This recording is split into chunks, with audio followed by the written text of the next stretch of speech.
2023년 9월 1일 새로운 하루가 또한 한 달이 시작되는 금요일 아침입니다. 모든 이름 위에 뛰어난 이름은 오직 예수 그리스도밖에 없습니다. 이 말은 그 어떤 것으로도 그 무엇으로도 예수 그리스도를 대신할 수 없다는 말이죠. 지존하신 예수 그리스도만 높이는 저와 여러분 되기를 소원합니다. 오늘 우리에게 주신 하나님 말씀 같이 보겠는데요. 히브리서 1장 1절에서 14절까지 말씀입니다. 하나님 말씀 같이 보겠습니다. 하나님께서 옛날에는 예언자들을 통해 여러 번에 걸쳐 여러 가지 방법으로 우리 조상들에게 말씀하셨으나 이 마지막 날에는 아들을 통하여 우리에게 말씀하셨습니다. 하나님께서는 이 아들을 만물의 상속자로 세우셨습니다. 그를 통하여 온 세상을 지으신 것입니다. 그는 하나님의 영광의 광채시요 하나님의 본체대로의 모습이십니다. 그는 자기의 능력 있는 말씀으로 만물을 보존하시는 분이십니다. 그는 죄를 깨끗하게 하시고서 높은 곳에 계신 존엄하신 분의 오른쪽에 앉으셨습니다.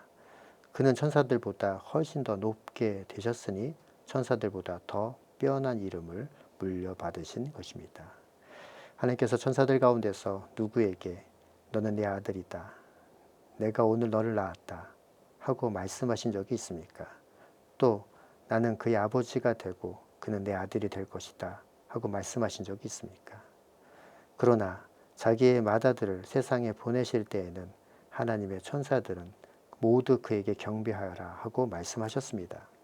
또 천사들에 관해서는 성경이 이르기를 하나님께서는 천사들을 바람으로 삼으시고 시중꾼들을 불꽃으로 삼으신다 하였고, 아들에 관해서는 성경이 이르기를 하나님 주님의 보좌는 영원 무궁하며 공의의 막대기는 곧 주님의 왕권입니다.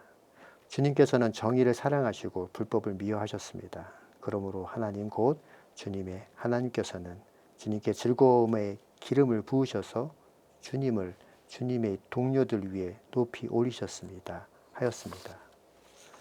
또 이렇게 말씀하셨습니다. 주님께서는 태초에 땅에 기초를 놓으셨습니다. 하늘은 주님이 손으로 지으신 것입니다.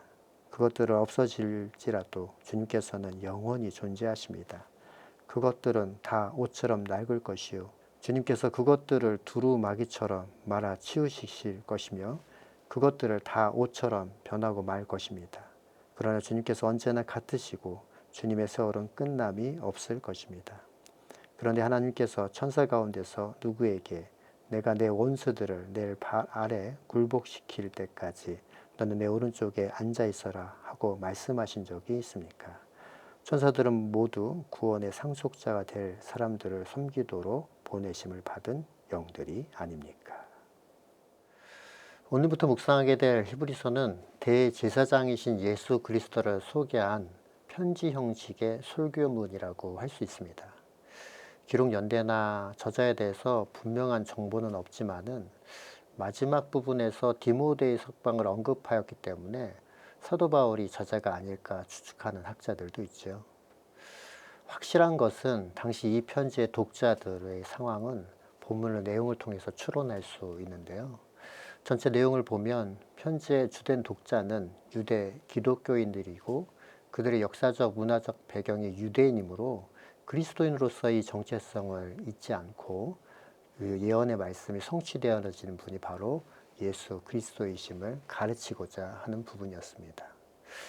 오늘은 그 본문 그 첫 부분으로 크게 1절과 3절, 4절과 14절로 구분해서 볼 수 있는데요. 1절, 2절 말씀을 보도록 하겠습니다. 하나님께서 옛날에는 예언자들을 통하여 여러 번에 걸쳐 여러 가지 방법으로 우리 조상들에게 말씀하셨으나 이 마지막 날에는 아들을 통하여 우리에게 말씀하셨습니다.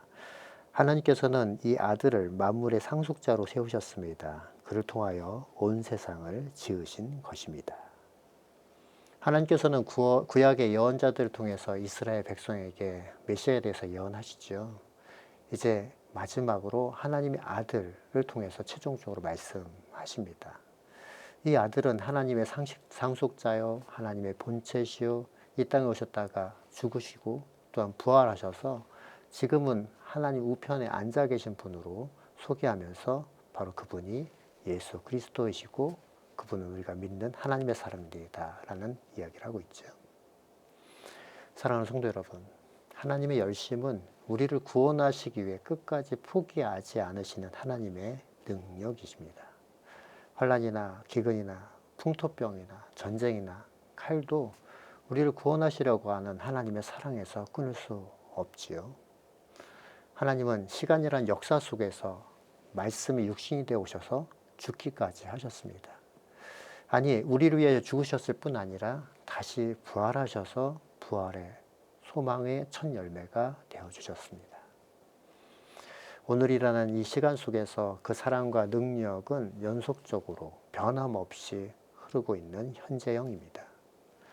사랑하는 성도 여러분, 믿음의 눈을 들어 주님의 현존하시는 하나님의 그 능력을 경험하는 오늘 하루가 되시길 예수 그리스도의 이름으로 축원합니다.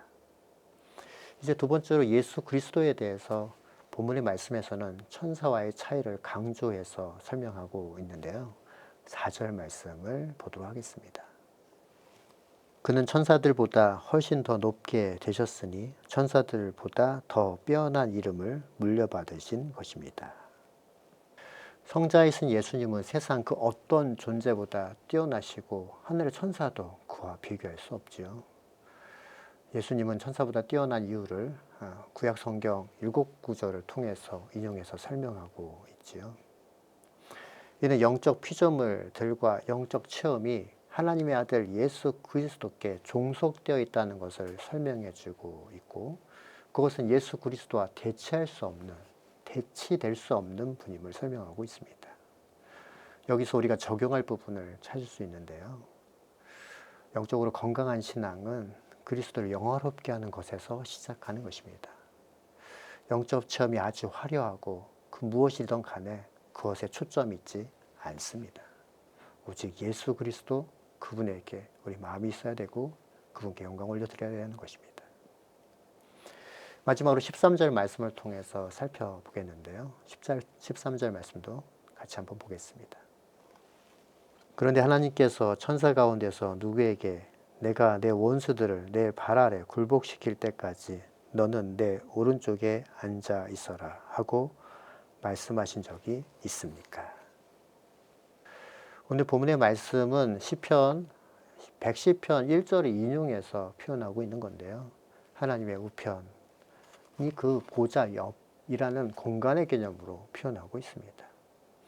이것은 히브리인들에게 있어서 보좌 옆이라는 공간이 바로 주권과 통치와 연결되어 있다라는 의미를 알면 더 확실히 알 수 있는 건데요.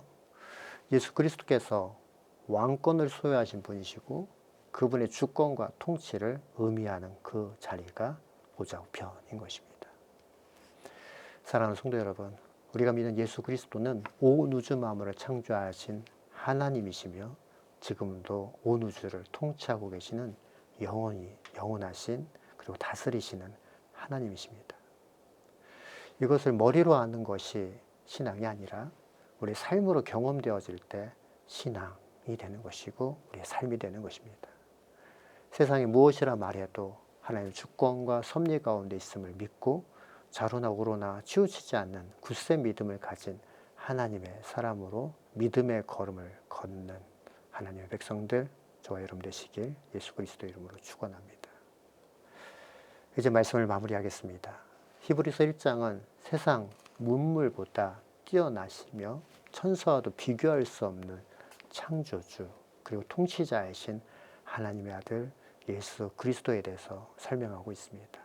또한 그 예수 그리스도를 묵상해야 될 것입니다. 오늘 우리의 삶 속에서 하나님의 나라가 임하시고 주의 뜻이 이루어지기를 소원하는 하나님 백성 다 되시길 예수님의 이름으로 축원합니다. 기도하겠습니다. 하나님, 그렇습니다. 오늘 본문의 말씀을 통해서 이 시대에 동일하게 우리에게 말씀하신 하나님의 성이 있음을 믿습니다. 믿음으로 주님 바라보는 하나님 사람 되게 하시고 머리로 하는 신앙이 아니라 우리 삶을 통해서 하나님의 주권과 통치를 경험하는 하나님의 백성들 우리 모두가 되게 하여 주옵소서. 그래서 하나님 우리 삶을 통해서 영광에 드러나지며 오직 예수 그리스도만이 우리의 참 구원자이심을 우리 삶으로 고백하는 우리 모두가 되게 하여 주옵소서. 말씀 가운데 역사해 주신 하나님께 감사드리며 살아계신 예수님의 이름으로 간절히 기도합니다. 아멘.